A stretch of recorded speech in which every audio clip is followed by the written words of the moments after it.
Hello, hello, hello. This is Tiffany with Healthy Passions. If you do not know me, let me briefly introduce myself. I am a certified personal trainer, certified wellness coach, certified energy healer.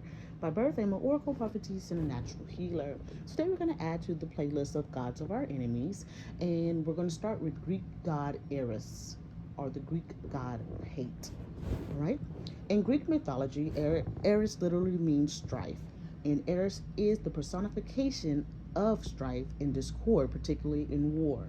Eris is said to be Eris is said to be the daughter of Zeus and Hera, the king and queen of the Olympian gods. But in some myths, she is said to be the daughter of Erebus and Night, the king and queen of darkness.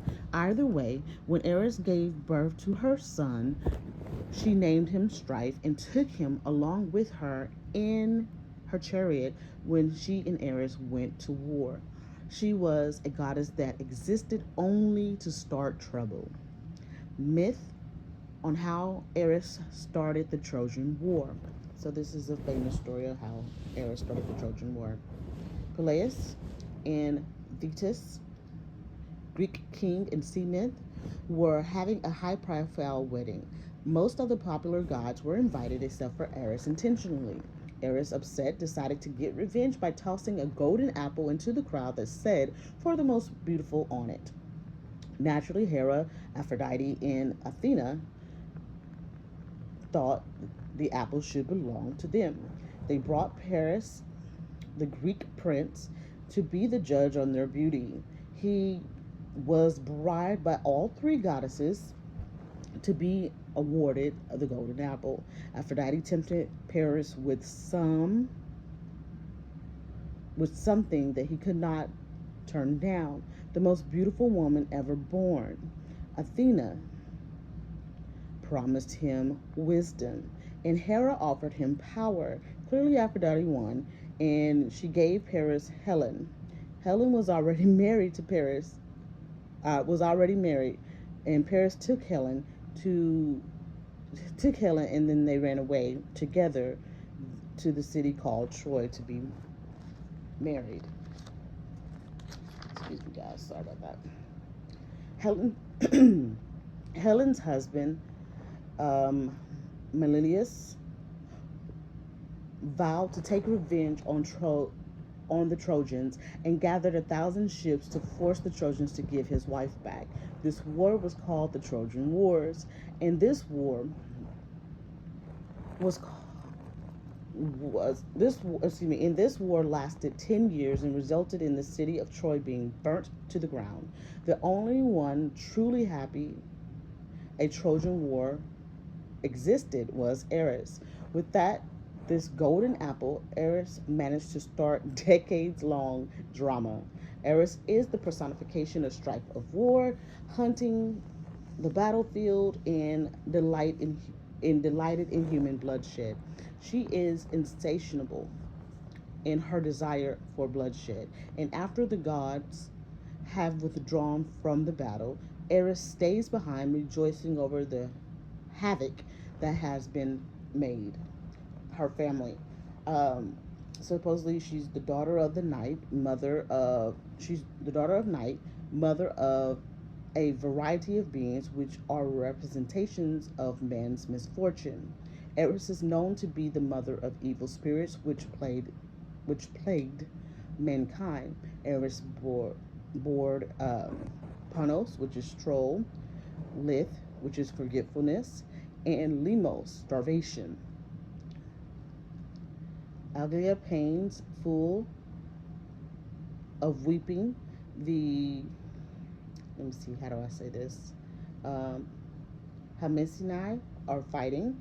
The Makai, uh, Mekhai battles. The Phonos are murders, and oh gosh, these names, guys.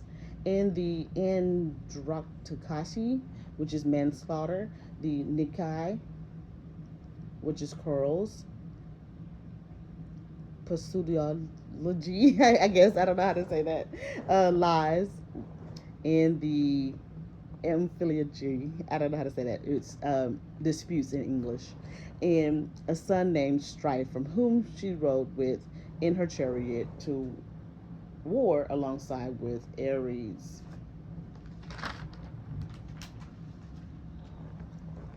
Symbolism and cultural impact. Eris embodies the inevitable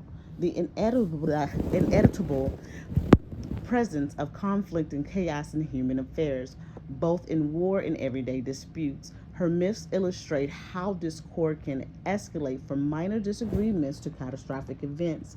She is often contrasted with Harmonia, the goddess of harmony, highlighting the duality of order and chaos in Greek thought. Eris remains a powerful symbol of strife and the consequences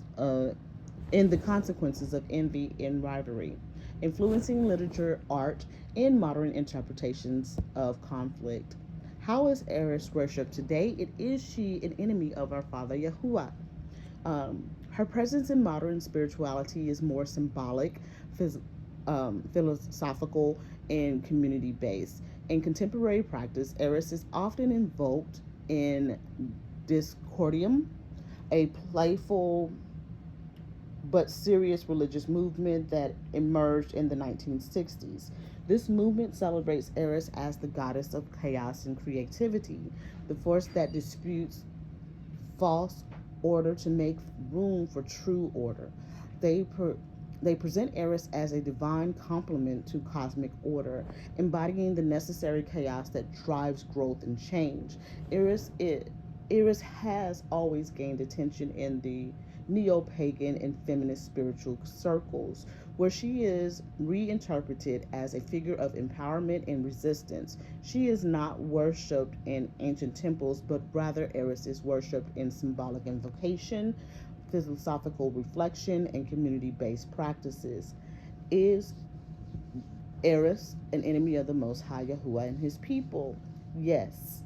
The Holy Spirit says that Eris is a very real and demonic principality, so a very powerful entity, demonic entity. So it is what it is. All right, I'm going to try to do another one, guys.